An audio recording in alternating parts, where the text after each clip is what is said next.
We all know someone whose life is affected by a mental health issue or addiction.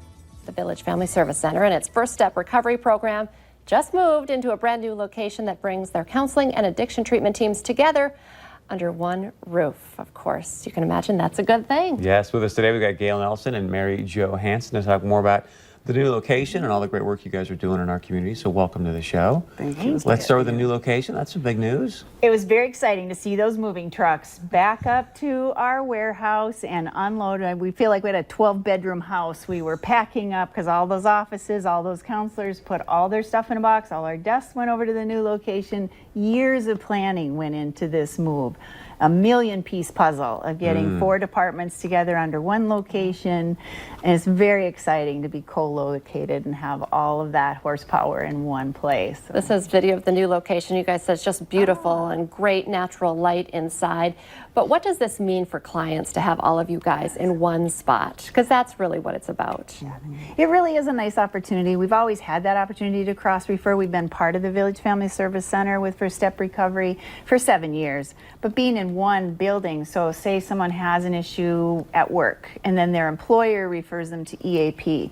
EAP can refer them across the hall to the recovery program. And then if we have them in the recovery program and they need anxiety or depression issues managed, they can walk across the hall and get help with the counseling department.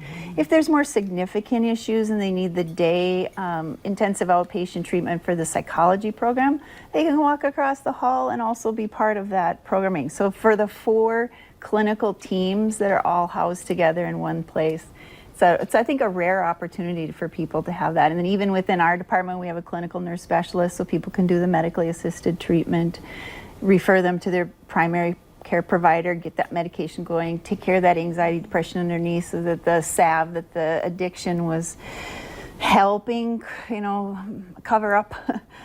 It all can be worked on. So, and that's the part that Mary Jo really does a nice job of her clinical team with our addiction piece and the new opportunities we have with more space.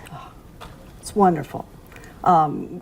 There's a shortage of addiction counselors, and we've got more office space so we can even hire more on. We have the ability to do more evaluations, and one of the most difficult things is getting evaluations quickly in our town here. And so by expanding our size of our building and our resources, we're able to more quickly respond to people's needs. Sometimes when people wait too long to get into treatment or to address their use, they talk themselves out of it. So by being able to get in quicker and respond to that, our hope is that we really can respond to the community's needs. Well, that kind of leads me into what should people be watching out for? You're busy already, but you know there are more with the needs. What are some of the signs and symptoms? Well, that's such an interesting question because sometimes we always think it's the individual that's going to decide or be aware of that they've got a drug or alcohol issue. Sometimes it's not them. They still are rationalizing, thinking they're just fine. They need their mate to say, honey, I'm worried about you. Or they need their parent to step in and say, what's changed? Something, you're not paying your bills, you're not getting to work, something's wrong. And to recommend about getting a formal evaluation. And my favorite is the employer, because sometimes when the youth starts impacting their jobs, their use has really escalated, and they need some kind of somebody caring enough to say, we can't have you showing up for work under the influence. You can't drive a forklift under the influence of marijuana. You're putting yourself and others at danger. Well, thank you so much for what you guys do, and if you have any questions, concerns, contact the Village, and you'll get them in the right place. We'll be right back. Get 10 double